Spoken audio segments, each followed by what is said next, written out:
Good evening. Welcome to the first of Thames Television's election debates.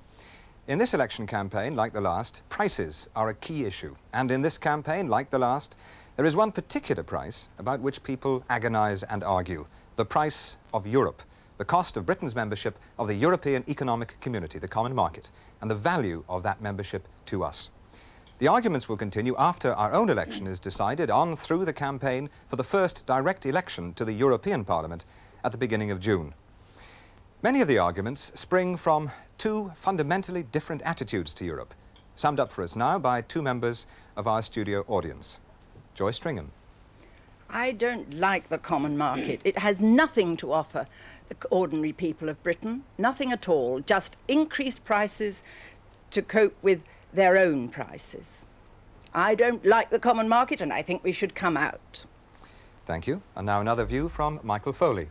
I believe simply that Britain's future lies in Europe, both for our defence and security and for our future economic well-being. Two views, each of which could be echoed many times throughout the country.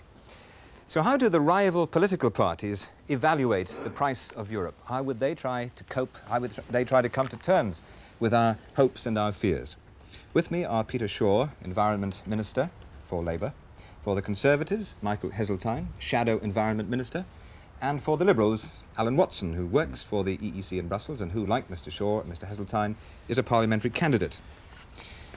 In the front row of our audience, there are 6 speakers whom I'll be introducing later.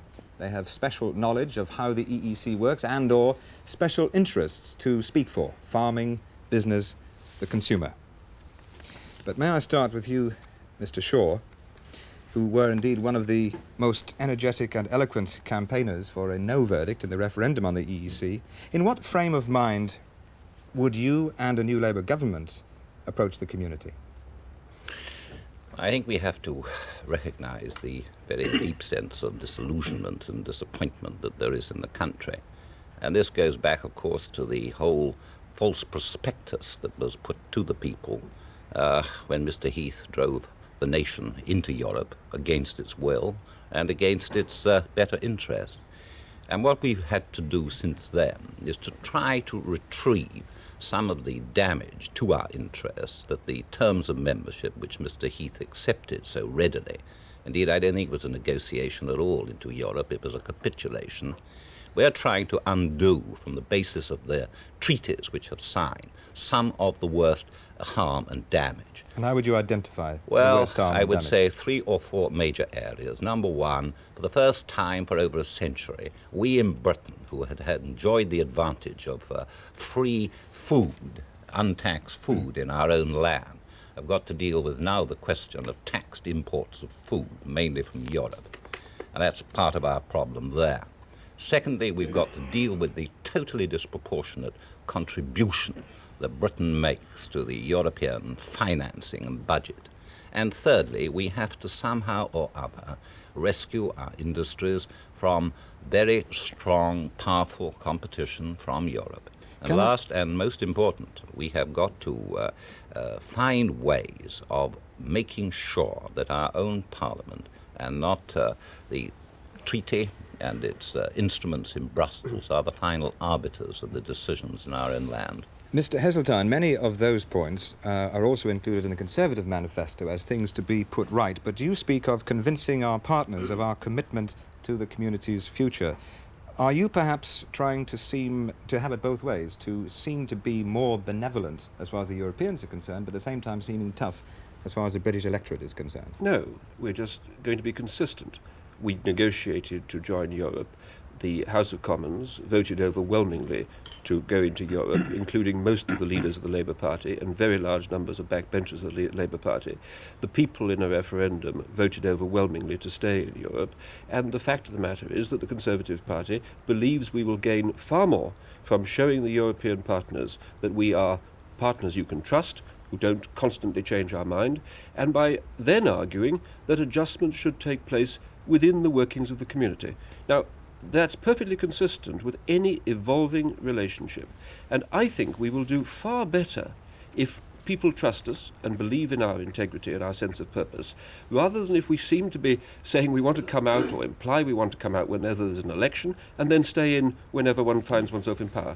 Alan Watson, the Liberal manifesto, tries to rise above mundane concerns and talks about the long-term aim of a federal Europe based on democratic institutions. Isn't this a rather romantic image to offer at a time when there are pressing problems about the way the community works?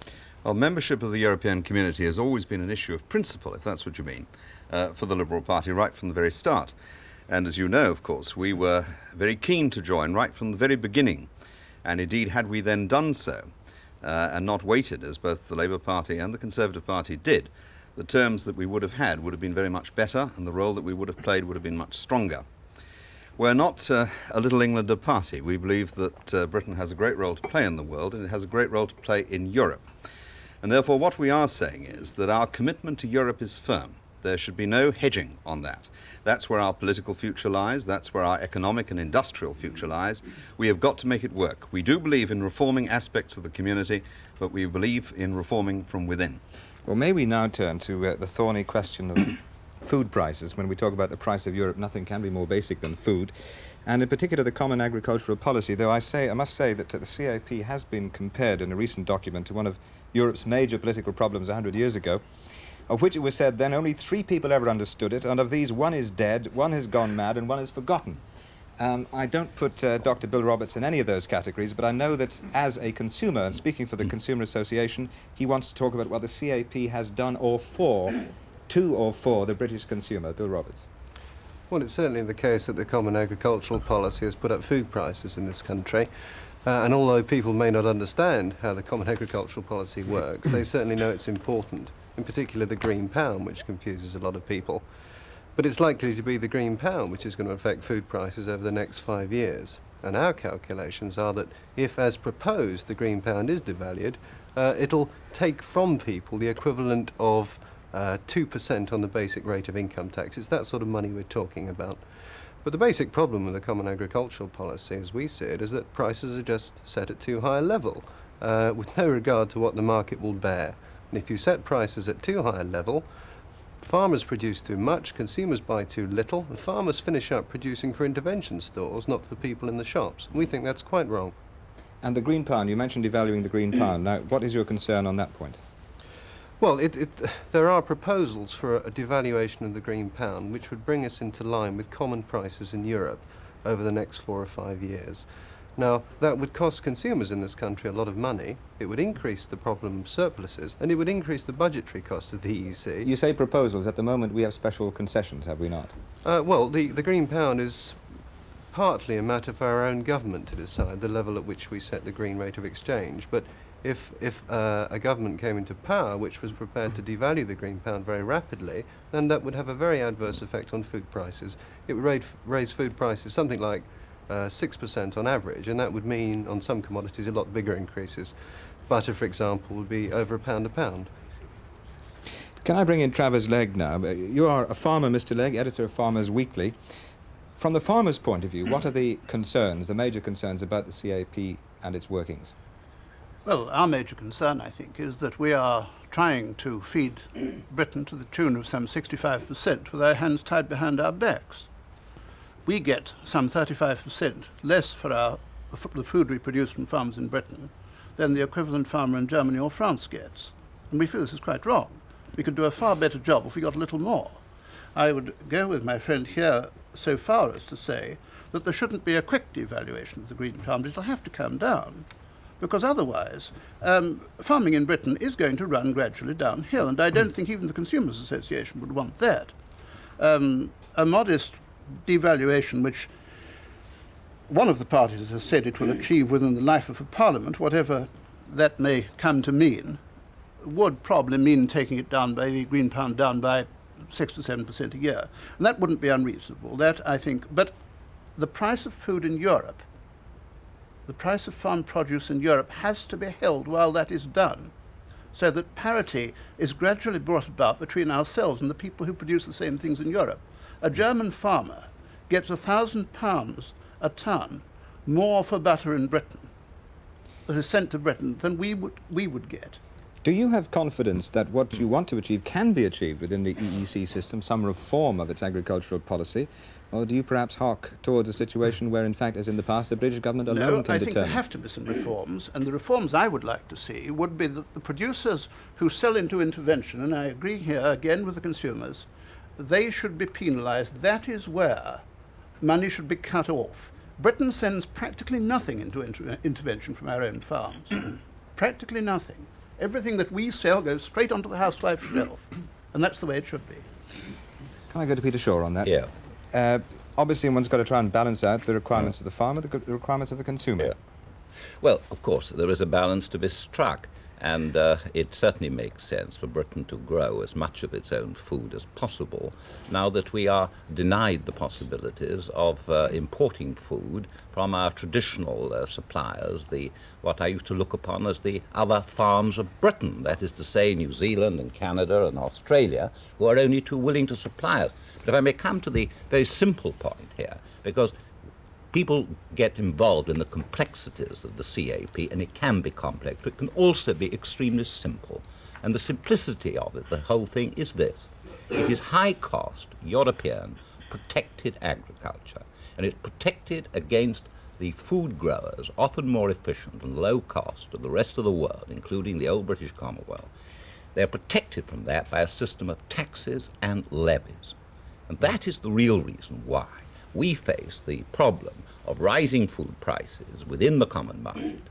And that is the problem that we have to tackle. Now, the first thing we have to do is to really make up our minds that we are not going to allow common agricultural prices to go on rising where they're already producing vast surpluses which are either going into storage or are being dumped on the world market at subsidized prices and thus damaging the interests of really low-cost producers like New Zealand or like, in the case of cane sugar growers, like Mauritius and the rest. Is there any difference there between what your party proposes, Mr. Heseltine, and what Mr. Shaw is saying? No, I think everybody, all parties are saying that we want to renegotiate parts of the common market arrangements, particularly to do with the common agricultural policy. But I think there are a number of points we've got to make. First of all, Mr. Callaghan, after he negotiated the new terms under which we are now part of the common market, has said that the day of cheap food prices throughout the world is over. It's a mirage. It doesn't exist anymore. But the most important thing that I think hasn't come out up to now is that food prices in Europe have been rising far more slowly than they have in Britain. And the fact of the matter is that prices of food in Britain under the Labour government have doubled. By any calculations, you might be able to suggest that the common agricultural policy was responsible for 1/10 of that, only 1/10. And the fact is that the real problems of inflation in Britain are not the European food arrangements. They are the economic policies of the government and the homebred inflation, which has been dramatically worse here than at any time any of us can remember. That's the real problem. Brief word, Alan Watts. Yes, I think to put it into perspective, though, one's got to remember that the system that we had before we joined the community was also very expensive. Deficiency payments used to cost $350 million a year. But the most important point that I want to make is really this, that there is a great willingness in all the community countries now, at least to look at the agricultural policy and to begin to negotiate. Enlargement of the community will throw the thing right back into the ring in any case. So the central question is that if we make it quite clear that our commitment is definite, it's to stay in, then we strengthen our negotiating hand. By raising a big question mark over our membership, we weaken our hand. Can I move to a broader question, and that is, or at least a different promise that was made to us, or that we thought was there when we joined Europe, and that was that it would prevent opportunities for industrial growth, for industrial expansion. There are those who still believe that those opportunities are there, mind you, and I want to go to one of them now. That's Basil Ferranti, a businessman and a candidate for the European Parliament. Why do you retain your optimism in the EEC in that respect? Well, the opportunities certainly are there, and to a certain extent they've been taken, of course. Probably our present exports to Europe mean several million jobs here in the UK at the present. If we could seize the extra opportunities that are there to be taken, if we can get our competitiveness right, there are many thousands more jobs to be got for people in this country. Some firms have done it. For instance, I can quote ICI, who had exports to Europe of £60 million in 1960, and exports to Europe last year of £800 million. That's many thousands of jobs here in the UK. Firms can do it. The thing that's really needed, as Mr. Heseltine has said, is the right policies here at home so that we can get our productivity and our competitiveness up. We don't want what Mr. Shaw has just said, protection from the competition of our European competitors. We can compete very adequately indeed, given the opportunity. John Palmer, do you share the enthusiasm for the opportunities that are there? I think the industrial case for joining the common markets proved a fiasco.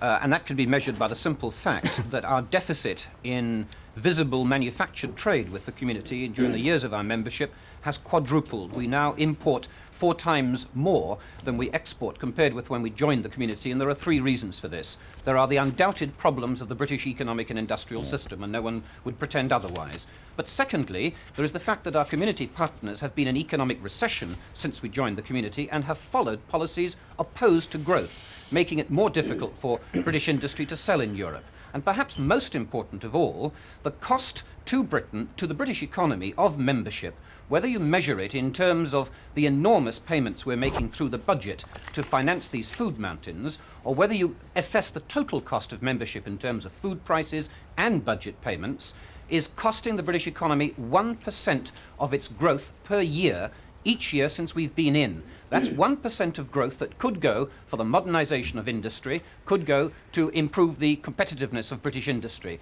And frankly, I think the question is this: what will a future government do about it? One party, the Labour Party, says it will freeze farm prices and bring down the cost of the budget by demanding increases in other forms of spending that benefit the British economy. I'd like to know from Conservative spokesmen in particular, are they willing to back Mr. Silkin's call for a price freeze on CAP products over the next 4 years to reduce the cost to us of the CAP, and, given their view on public spending, press for increases in EEC spending on regional and social funds? Because without that, our industry is not going to be in a position to compete in Europe because of Europe. May I go to Michael Heseltine on Well, that? of course, we have made it quite clear that we are going to be very tough on European price levels until the surpluses disappear, and we are going to negotiate to change the emphasis from European support for agriculture to regional and social funds. So the answer is yes, from the point of view of the Conservative Party. But I wonder if we can just take the main theme about the European opportunity. The fact is, as a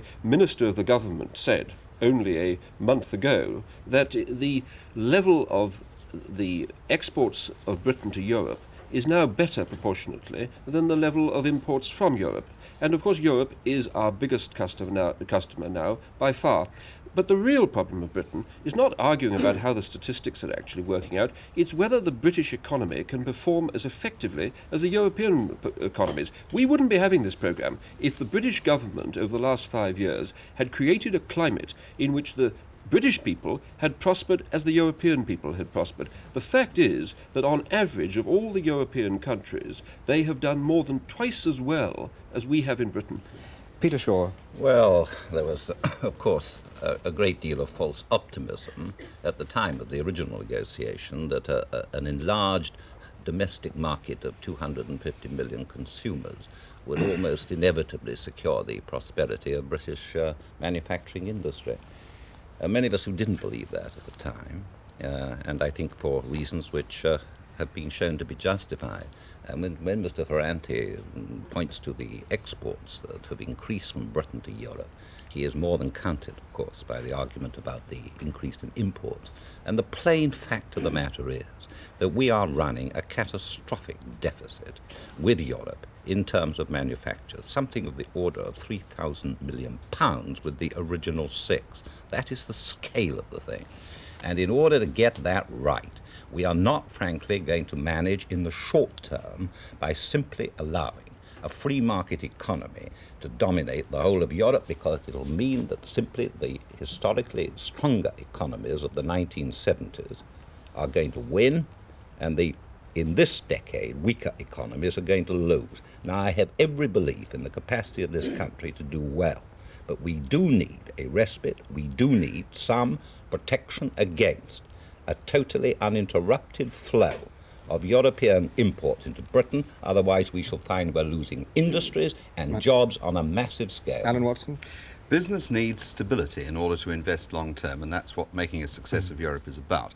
36% of all our exports go to the EEC at the present time. If we raise any question about membership, if we dispute the issue again, we will imperil the flow of investment. There's one other thing to remember. As a member of the community, we are part of a very strong trading bloc, and in the world as it is now, negotiations are between trading blocs, and our membership of that bloc in GATT negotiations and negotiations with Japan and the United States is absolutely critical. Alone, we wouldn't have any chance of winning as good terms as we can as part of the community. Can I, in the few minutes that remain to us, bring in at this stage Lord THOMSON, a former Labour Cabinet Minister, EEC Commissioner, sitting there listening to people talking tonight, as often you have, about Europe. There is some optimism, of course, but there is much complaint about what being in Europe has meant for the people of this country. How do you answer their charge that it simply hasn't been worthwhile and we haven't seen the rewards? I think British membership of the European community has been worthwhile, because one's got to remember that what it's about politics as much as about economics. I think the British Prime Minister, Jim Callaghan, put it very well when he said the necessity for the European community was to get more closely together and not to split up. And I just hope that the Labour Party in this election, the party I belong to, is in fact going to follow that line. I profoundly hope it's not going to turn itself into an anti-European party in this election, because it is, I think, membership of the British, of the European community for Britain that offers by far the best long-term hope for the countries of Europe to be able to defend themselves, to prevent the kind of wars that have taken place in the past, and to play the kind of role that the ancient nations of Europe can play in the future. That's what the European community is about. It's not primarily about butter mountains and all that sort of thing, though one's got to negotiate very toughly the British corner there. Well, whether the Labour Party turns into an anti-European party in this election, Alf Lomas, who's sitting beside you, is a Labour candidate for the European Parliament, and you are an anti-marketeer, Mr. Lomas. Are there any terms, including those spelled out in the Labour manifesto, in which you could live with membership, continued membership of the EEC? Well, what we're saying is that there's got to be drastic, fundamental changes. I mean, it's all very well for Lord Thomson to say that in the long term things will be better, and he said we'd already benefited, but was careful not to attempt to outline what those benefits were. And what I'm concerned about is the effect on ordinary working people. And what's happened for them is that food prices are much higher than they need to be. Every family in Britain now is paying on average about £100 each year into the community budget. Now, we've got to change that. We've also got to change the rules, and Peter Shaw mentioned them earlier, that our Parliament has the final say on matters which affect our people. Now, if we can't get those changes, what do? The Tories and the Liberals will go on wringing their hands forever, saying that we'll never come out, however bad the effects are on the people, we will never consider coming out. We say that we shall have to seriously consider coming out if we cannot get those radical fundamental changes. Well, I have to point out to you all, and there are some people with their hands up in the audience, that this is an election campaign, and we do come now to the last minute or so, and I want to briefly ask the three candidates here, the three political party spokesmen, why we people should vote for either one of them on this particular issue of Europe. On the question of Europe, why should people vote Liberal? Alan Watson. The community is made up of 9 complex and proud countries that have recognised their own interdependence. The Liberal Party has always campaigned for a recognition by everybody in Britain of that interdependence. We understand Europe, we believe to stay in there and to reform it from within. Michael Heseltine. Because the Conservative Party will give Britain the incentives to compete with the Europeans, and we will renegotiate those parts of the European deal which are obviously in need of it. But we will not, and I repeat not, we will not give the impression or threaten our partners with the thought that we might withdraw in a petulant way. Peter Shaw. Well, I think it's perfectly plain that the only party which has any real will or purpose to change the terms under which we entered Europe and to rescue and defend our own interests in Europe is the Labour Party. Thank you, gentlemen. Thank you all. That's the end of our debate. Good night.